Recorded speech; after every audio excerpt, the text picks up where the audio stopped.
Assalamualaikum warahmatullahi wabarakatuh. Selamat datang rekan-rekan semuanya, terutama kepada Bapak Ucuk selaku dari dosen mata kuliah Business Intelligence di program studi Sistem Informasi Universitas Siber Asia. Sebelumnya izinkan saya perkenalkan diri, nama saya Rizky Arya Maulana.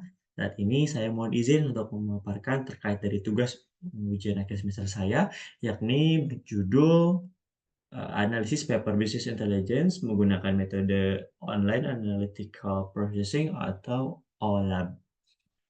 Baik, untuk judul paper yang akan saya jadikan referensi atau acuan dalam menganalisis paper tersebut yaitu Sistem Informasi Pendataan Pelayanan Kesehatan Penderita Diabetes mellitus menggunakan metode Online Analytical Processing atau OLAP.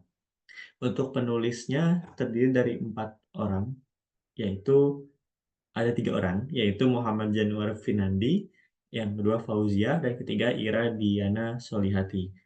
Untuk paper ini terbitan Agustus 2023. Nah, baik, langsung saja kita masuk ke dalam materinya. Oke, pertama adalah ini. Ini adalah tampilan dari jurnal atau the paper-nya dari Sistem Informasi Pendataan Pelayanan Kesehatan Penderita Diabetes Mellitus menggunakan metode Online Analytical Processing. Jadi untuk kajian ilmiah atau paper ini dilaksanakan di Kota Depok. Oke, lanjut. Kita masuk ke yang pertama, yaitu judul pengantar dan latar belakang. Oke. Ya, jadi, pada paper ini yang berjudul Sistem Informasi untuk Pelayanan Kesehatan Penderita Diabetes Mellitus menggunakan OLAP. Jadi, penelitian ini ditujukan karena terdapat, eee, atau terjadinya, peningkatan dari kasus diabetes mellitus yang membutuhkan, penanganan kesehatan yang segera, yang urgensinya tuh sangat genting sebenarnya. Karena dengan, dari grafik datanya yang terus berkembang, sehingga dibutuhkan sebuah, aplikasi monitoring atau sistem informasi yang mampu mengelola, menganalisis, dan menyajikan data dengan efektif untuk sekiranya mendukung dalam pengambilan keputusan, baik itu dari segi medis maupun pemerintah, setempat agar dapat mengambil keputusannya dengan, lebih bijak dan lebih baik. Oke, jadi untuk apa, pengantar dari paper-nya, diabetes mellitus itu semacam penyakit yang kronis, yang banyak sekali terjadi di Indonesia, yang memerlukan, pemantauan dan pengelolaan jangka panjang untuk kesembuhan diabetesnya. Dan juga di Kota Depok, peningkatan jumlah diabetesnya itu, mendorong akan kebutuhan sebuah sistem informasi yang efektif dalam mengelola data diabetes ini. Oke, jadi untuk konteksnya, untuk di Kota Depok itu terdapat sekitar 27.000 orang pada tahun 2023 untuk, pengidap penyakit diabetes mellitus. Sehingga tadi ya, dibutuhkan sebuah sistem informasi yang dibutuhkan itu untuk mempermudah dalam pengumpulan dan analisis data sehingga, dalam penanganan ke apa, diabetes mellitusnya itu dapat lebih tepat sasaran.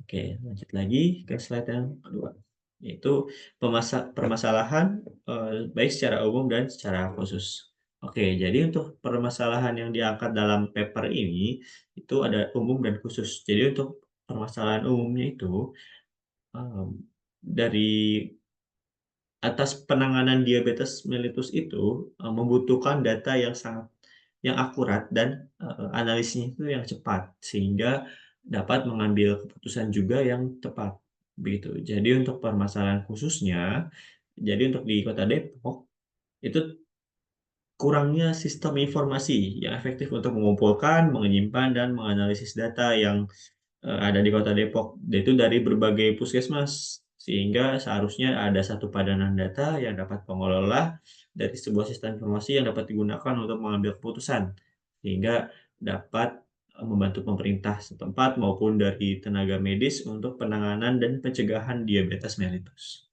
Baik, langsung kepada slide 3 yaitu tujuan dan capaian. Untuk Tujuannya dari pengembangan sistem informasi, monitoring diabetes mellitus ini, yaitu untuk mengembangkan sebuah aplikasi sistem informasi yang mampu menampilkan data pelayanan kesehatan dari setiap kecamatan di Kota Depok, khususnya dari setiap puskesmas ya. Selanjutnya, dengan adanya aplikasi ini bertujuan untuk membantu dalam pengambilan data dan informasi yang diperlukan untuk pencegahan, kemudian juga untuk penanganan dalam penyakit, diabetes mellitus ini. Serta untuk capaian atau outcome-nya diharapkan dapat tersedianya data yang akurat serta dapat diakses dengan mudah, untuk membantu dalam mengambil keputusan, oleh pemangku jabatan. Oke, langsung pada slide yang berikutnya, yaitu landasan metode terkait dalam penyelesaian masalah. Jadi dalam paper ini diterapkan 2 metode dan 1 pengujian, yaitu metode yang pertama adalah OLAP. Jadi untuk Online Analytical Processing, itu secara singkatnya adalah teknik analisis data, secara multidimensi yang, fleksibel dan efisien. Kemudian juga OLAP dapat, eee, berkemampuan untuk melakukan query data yang kompleks dan analisis data dalam waktu, singkat. Kalau diilustrasikan semacam berbentuk cube atau kubus untuk, pengelolaan datanya. Kemudian juga selanjutnya adalah metode Agile. Jadi metode Agile ini, digunakan juga dalam paper ini yang diharapkan dapat membantu dalam pengembangan proyek ini serta untuk peningkatan berkelanjutan agar, pengembangan layanan itu dapat dilakukan secara, cepat. Kemudian juga dalam pelaksanaan, sistem informasi ini juga menggunakan WAPT. WAPT ini adalah, Web Application Penetration Testing. Jadi semacam aplikasi yang digunakan untuk mengetes website atau aplikasinya apakah berjalan dengan lancar, apakah sistem keamanannya baik, gitu. Nah, itu adalah fungsi dari penggunaan WAPT. Oke, langsung lanjut kepada slide yang, kelima, yaitu keunggulan metode untuk problem solving. Jadi tadi ya, ada 2 metode, kita bahas dulu metode yang pertama, tentang metode OLAP. Jadi, untuk metode OLAP ini, sehingga berpotensi atau memungkinkan dalam menganalisis data dari berbagai perspektif, dari berbagai multidimensi sumber data. Kemudian juga dengan OLAP ini dapat meningkatkan kecepatan dan efisiensi dalam mengolah data. Karena, dengan OLAP kita dapat mengelola query data yang lebih kompleks dalam waktu yang cepat, sehingga memungkinkan dari setiap pengguna, maupun, eee, pemangku jabatan itu mendapatkan informasi yang dibutuhkan, dalam waktu yang, singkat, gitu. Kemudian juga, yang ketiga adalah kemudahan dalam penggunaan. Jadi untuk OLAP memang dirancang untuk digunakan sebagai interface yang user friendly atau, UI ya, UI UX gitu. Jadi memudahkan pengguna non teknis ya, untuk melakukan analisis data yang sekiranya itu tanpa memerlukan pengetahuan, eee, teknis yang secara mendalam atau tidak harus profesional. Jadi orang yang sekiranya cukup mumpuni dalam, komputer itu sudah bisa mengoperasikan, metode OLAP ini. Oke, baik. Jadi selanjutnya adalah keunggulan dari metode Agile. Tadi kan OLAP ya, sekarang Agile. Jadi untuk, pengembangan berulang dan peningkatan fitur berkelanjutan. Oke, jadi untuk Agile ini memungkinkan dari setiap pengembangan sistemnya itu dilakukan secara, berulang, secara repetisi terus-menerus, di mana setiap, perintah itu menghasilkan peningkatan, pengembangan atau penambahan dari fitur yang, disediakan. Kemudian juga untuk yang kedua, selalu responsif dari setiap perubahan. Jadi prinsip Agile itu adalah, dia ketika menerima instruksi atau perintah, langsung, terdapat sebuah perubahan atau suatu kondisi yang, bergantian gitu. Jadi responsif terhadap perubahan. Kemudian yang ketiga adalah kolaborasi tim yang lebih baik. Jadi untuk agile ini dapat dilakukan dalam tim, teammates gitu ya. Jadi mendorong kolaborasi yang erat antar tim, pengembang dan pemangku kepentingan. Jadi dari stakeholders dari pemerintah maupun itu dari, tenaga kesehatan maupun dari developer pengembang aplikasi itu dapat bekerja, dalam pengembangan aplikasi ini dengan metode agile sehingga dapat berkoordinasi satu arah, maksudnya searah seperti itu. Dan yang terakhir adalah pengujian berkelanjutan. Jadi dalam agile, pengujiannya itu dilakukan secara terus-menerus jadi selama siklus pengembangan. Jadi apa ya, recycling gitu ya. Oke. Lanjut ke cara kerja metode, ya. Jadi untuk paper ini pertama dari metode OLAP ini ya, jadi secara singkatnya oke. Nah, tahap yang pertama itu adalah pengumpulan data. Jadi datanya itu dikumpulkan dalam dalam sumber data ya, misal dari pos A, pos B, pos C, pos D, dalam hal ini puskesmas A, B, C, D, atau rumah sakit A, B, C, D.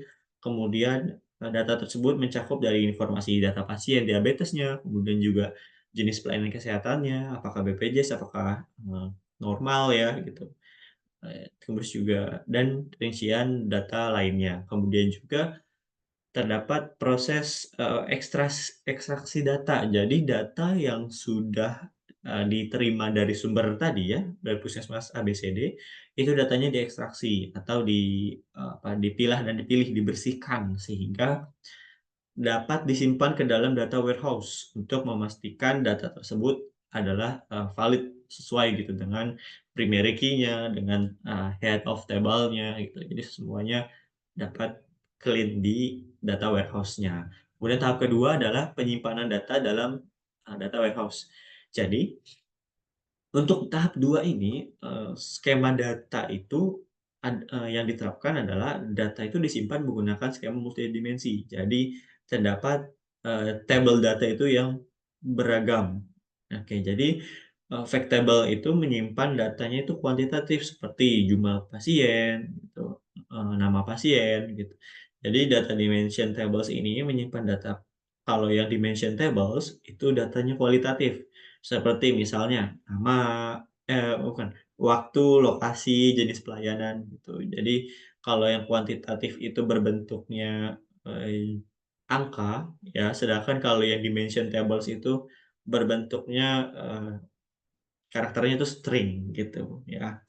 Oke, kemudian dari model data. Jadi untuk model data ini menggunakan, metode star schema atau snowflake schema. Jadi, star schema ini di dalam teknologi OLAP itu dapat menghubungkan fact table dengan dimension tables. Jadi bisa multidimensi yang tadi disebutkan ya, sedangkan untuk snowflake ini memiliki subdimensi sendiri, gitu. Oke, lanjut kepada tahap ketiga, ya. Jadi yang tahap pertama itu adalah pengumpulan data, yang kedua penyimpanan ke dalam, data warehouse, kemudian yang ketiga adalah pengolahan dan analisis data dengan OLAP. Jadi setelah dikumpulkan, setelah dimasukkan ke dalam warehouse, kemudian juga diolah datanya di tahap ketiga ini, ya. Dengan fitur, OLAP Cube, ya, ada dan juga query, OLAP. Jadi untuk OLAP Cube ini tadi yang sempat saya singgung itu dengan bentuknya kubus, jadi data itu diorganisir, dipilah dan pilih dalam OLAP Cubes untuk dianalisis datanya gitu. Jadi dari yang tadi kualitatif dan kuantitatif sehingga memungkinkan untuk memilih data ya, drill, and down, roll up, slice and dice gitu. Kemudian dari query OLAP-nya juga bisa membuat data itu dari berbagai perspektif dan level agregasi. Jadi misalnya dari, kumpulan dari puskesmas dari kecamatan apa. Nah, itu nanti kelihatan dari datanya misal kategorinya adalah pengguna BPJS gitu. Jadi dapat dilakukan query-nya itu dari berbagai spesifik, mau itu dari kuantitatif, kualitatif itu digabungkan menjadi satu, gitu untuk penampilan data query-nya. kemudian dashboard dan visualisasi. Jadi,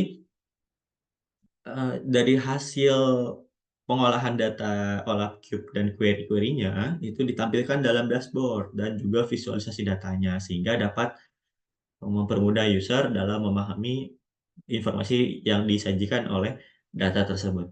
Kemudian tahap yang terakhir adalah penerapan sistem OLAP-nya.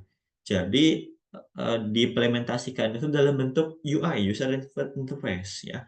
Jadi sistem ini, yang di dalam paper ini itu dilengkapi dengan, UI-nya itu yang user friendly. Jadi memudahkan dari setiap, stakeholder dalam melakukan, query ataupun analisis data sehingga tanpa harus memerlukan, teknis-teknis atau, ilmu kemampuan IT yang mendalam. Kemudian yang kedua adalah pengujian dan validasi. Karena tadi ya sudah menggunakan WAPT, jadi sistemnya itu sudah diuji dan memastikan bahwa datanya itu sudah akurat, baik itu dari konsistensi data, baik dari performa sistem dan keamanan data. Oke, lanjut lagi ke, nah ini adalah bentuk diagram atau algoritmanya ya. Tadi dari satu pengumpulan data, kedua ke penyimpanan data ke warehouse, kemudian yang ketiga pengolahan dan analisis datanya di sini dengan OLAP, kemudian yang keempat adalah penerapan sistem OLAP-nya. Bentuknya adalah output-nya ya untuk nomor 4 gitu. Oke, lanjut lagi. Nah, di sini adalah cara kerja metode OLAP-nya di dalam, sistem pendataan diabetes mellitusnya.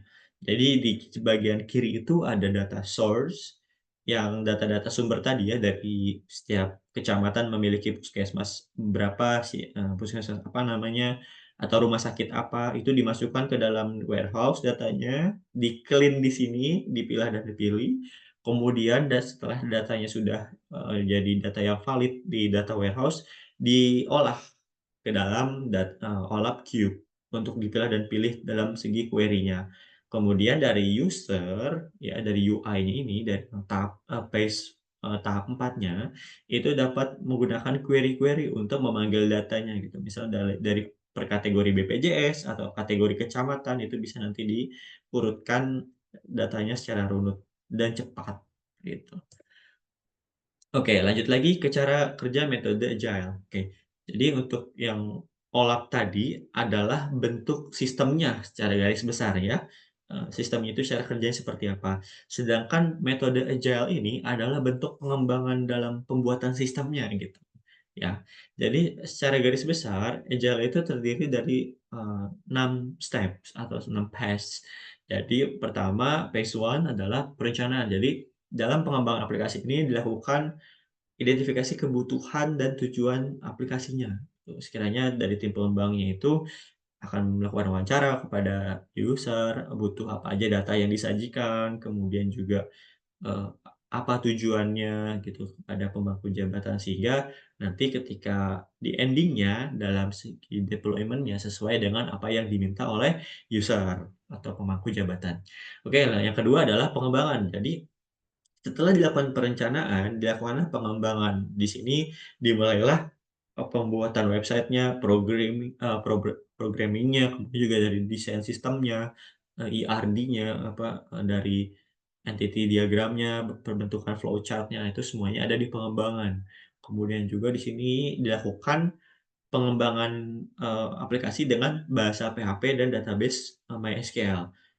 Kemudian juga dari sistem, monitoring diabetes mellitus ini dirancang untuk mengumpulkan, menyimpan, dan menganalisis data, pelayanan, kesehatan untuk penderita diabetes.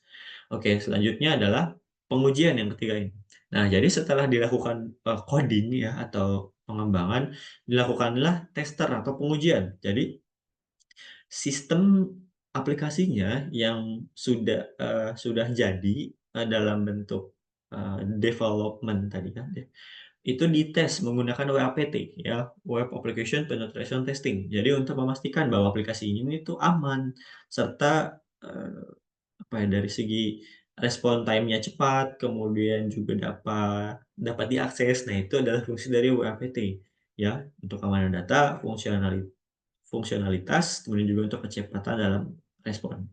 Yang keempat adalah dokumentasi. Jadi setiap ada testing pasti dilakukan dokumentasi agar apa, agar ketika ada kesalahan, ada error atau ada apa, itu bisa di-record dengan baik gitu. Jadi ketika nanti dilakukan pengembangan lagi, kita dapat mengacu kepada referensinya itu dari dokumentasi yang telah dibuat sebelumnya. Jadi, dipastikan untuk aplikasi yang dalam paper ini didokumentasikan dengan baik, mencakup dari deskripsi sistemnya, diagram alur kerjanya, dan hasil pengujiannya dari WAPT tadi. Untuk yang kelima adalah deployment. Jadi sistem ini diluncurkan ke lingkungan, produksi ya, dalam hal ini rumah sakit, puskesmas, dan, pejabat pemangku kepentingan misalnya dari Dinas Kesehatan ya di Kota Depok, sehingga pengguna dapat mengakses dan menggunakan aplikasinya itu untuk mengumpulkan dan menganalisis data, ya. Oke, kemudian dari, tahap yang keenam, yang terakhir yaitu pemeliharaan.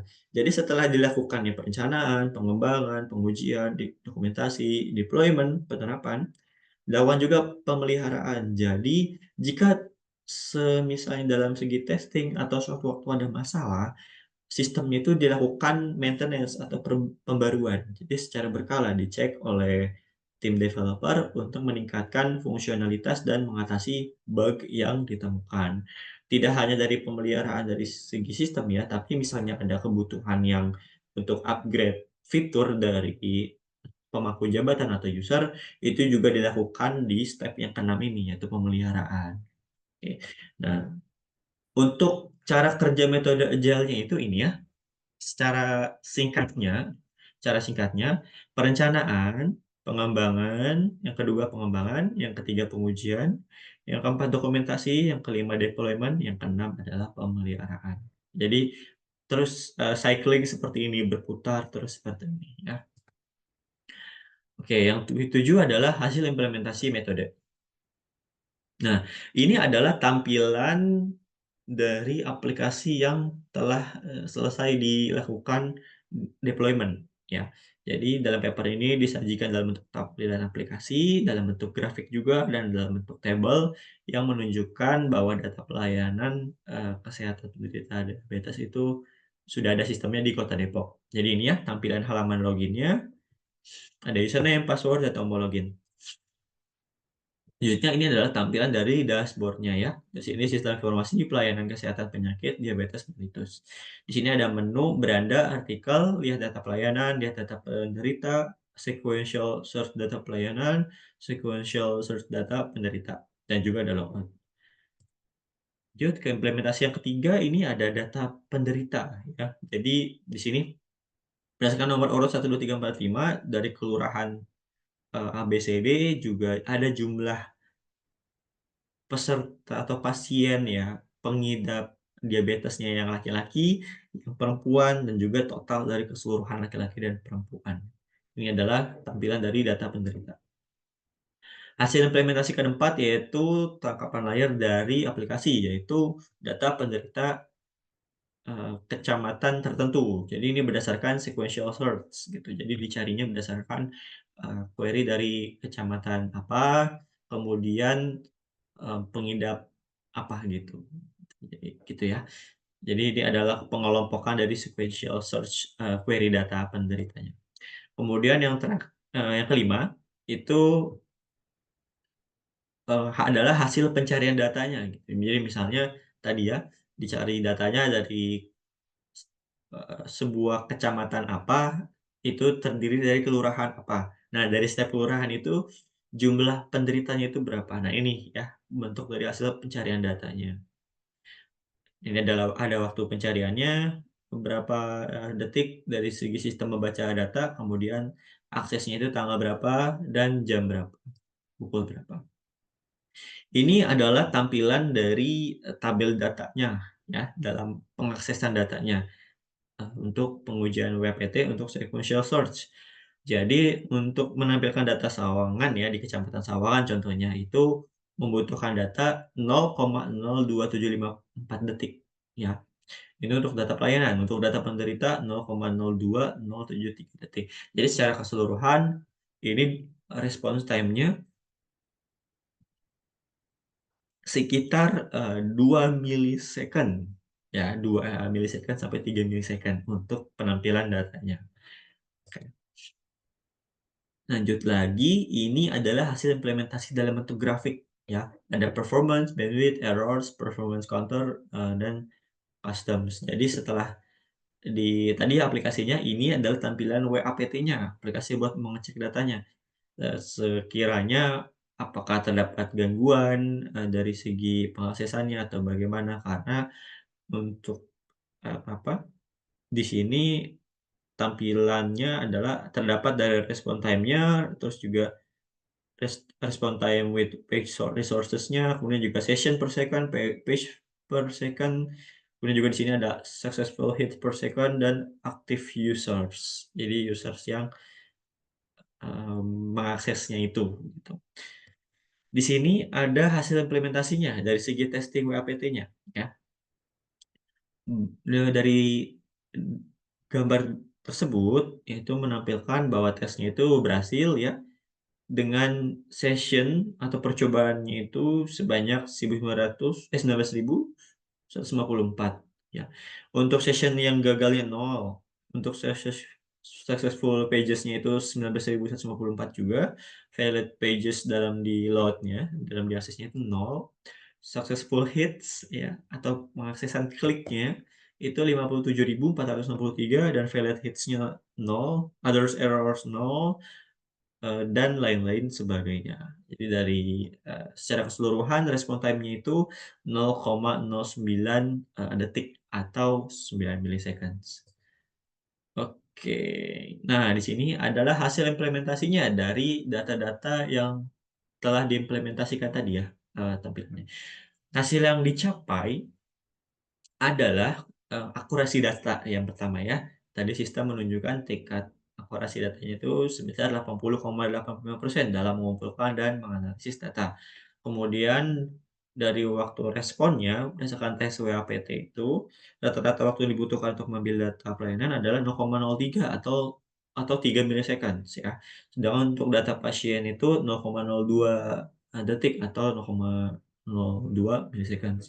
Hal ini menunjukkan bahwa sistem mampu memberikan respon yang cepat ya dalam mengambil dan menampilkan data di bawah, dalam hitungan, skala detik. Kemudian juga disajikan dalam bentuk grafik dan tabel untuk memudahkan pengguna, dalam memahami dan menganalisis informasi yang diberikan. Jadi grafik-grafik yang disajikan itu menunjukkan bahwa distribusi, pasien diabetes itu ada di berbagai kecamatan, sehingga dalam bentuk tabel itu memberikan data rincian lebih lanjut mengenai jenis pelayanan yang diberikan. Oke, lanjut ke slide yang ke-8 yaitu hasil analisa data sebagai indikator keberhasilan aplikasi. Jadi, hasil analisa data, barusan yang telah dilakukan, itu menunjukkan bahwa sistem informasi ini berhasil mengumpulkan dan menganalisis data dengan cepat dan akurat. Jadi untuk parameter-parameter yang digunakan sebagai indikator keberhasilan, yaitu satu akurasi data. Jadi akurasi datanya itu mencapai 80,85%. Jadi menunjukkan bahwa sistem mampu menghasilkan data yang akurat, ya. Dari seluruh kasus itu sudah ada data 80,85%. Oke, kemudian yang kedua adalah waktu respons. Jadi kecepatan sistem dalam mengambil, dan menampilkan data, itu menunjukkan efisiensi yang, sangat tinggi dengan waktu respon rata-rata sekitar 0,03 detik. Dan yang terakhir yaitu kepuasan pengguna. Jadi sistem ini dirancang untuk memudahkan Eee, pengguna atau memudahkan dari berbagai kalangan ya, termasuk dari tenaga medis dan pembuat, kebijakan. Sehingga kepuasan pengguna itu diukur berdasarkan dari kemudahan dan aksesibilitas dari sistemnya. Nah, untuk yang kesembilan ya, kesimpulan dari hasil penerapan metode. Jadi, kesimpulan yang saya berhasil simpulkan dari paper, yaitu dari sistem informasi pendataan pelayanan kesehatan penderita diabetes mellitus menggunakan metode OLAP, itu dapat berhasil membantu dalam pengambilan data dan informasi yang diperlukan untuk pencegahan dan penanganan diabetes mellitus mellitus ya. Jadi untuk beberapa poin yang penting untuk disimpulkan itu ada 3. Pertama adalah efektivitas sistem. Jadi sistem ini dapat mengumpulkan data dan menganalisis data dengan cepat dan akurat, ya. Yang kedua adalah kemudahan penggunaan. Jadi dengan user interface yang user friendly, itu memungkinkan penggunaan non teknis untuk mengakses dan menganalisis data dengan mudah. Untuk yang ketiga yaitu keamanan data, karena aplikasi ini sudah menggunakan WAPT, ya. Jadi dapat memastikan bahwa sistem tersebut aman dan, terjaga dari ancaman keamanan, sehingga melindungi data yang sudah dikumpulkan dan sudah dianalisis. Ya, oke. Dan yang terakhir, slide ke-10, yaitu ide pengembangan metode terhadap paper yang telah dibahas. Jadi beberapa ide yang telah saya amati ya, yang untuk pengembangan paper ini ya, itu terdiri dari 5 poin barangkali ya, yaitu pengembangan fitur tambahan. Jadi barangkali fiturnya bisa ditambahkan dengan lebih detail dalam menganalisis data, ya. Jadi tidak hanya dari segi angka-angka saja, mungkin nanti ada penambahan misalnya dari jenis diabetes mellitusnya, apakah kategori 1 atau kategori 2, apakah diabetes kering atau diabetes basah, nah itu ya, seperti itu misalnya. Yang kedua, integrasi dengan sistem lain. Jadi harapannya dengan aplikasi tadi ya, itu dapat, terintegrasi juga dengan aplikasi-aplikasi yang lainnya gitu, seperti aplikasi rekam medis elektronik atau electronic health records atau EHR. Dan, sistem informasi rumah sakit lainnya di kota Depok. Itu yang kedua. Kemudian yang ketiga adalah peningkatan user interface. Jadi barangkali bisa ditambahkan juga dari, user experience-nya. Jadi ketika pengalaman pengguna itu lebih merasa interaktif ketika menggunakan aplikasinya, serta pengembangan aplikasi mobile. Jadi dalam bentuk Android atau dalam bentuk iOS ya. Dalam bentuk aplikasi Apple untuk akses yang lebih fleksibel dalam bentuknya gadget. Kemudian yang keempat, yaitu pengguna teknologi terbaru. Jadi misalnya tadi kan sudah digunakan, dengan OLAP dan Agile. Jadi barangkali aplikasi ini juga dapat menambahkan fitur-fitur seperti AI, big data, ya dan, machine learning lainnya. Oke, kemudian yang terakhir, yang kelima, saran atau ide dari saya untuk pengembangan itu adalah pelatihan dan sosialisasi. Jadi harapannya ketika sudah ada pengembangan yang sedemikian, variasinya, itu ada juga, dalam bentuk pelatihan dan sosialisasi kepada tenaga medis, kepada pemangku jabatan, atau pemangku-pemangku kepentingan lainnya dalam penggunaan sistem. Agar kenapa? Karena aplikasi yang, sedemikian detailnya pun juga semakin perlu dijelaskan juga dari segi, pelatihan dan sosialisasi cara penggunaannya. Bisa dalam bentuk manual book, tutorial, dan, eee, workshop pelatihan, seminar, dan sebagainya.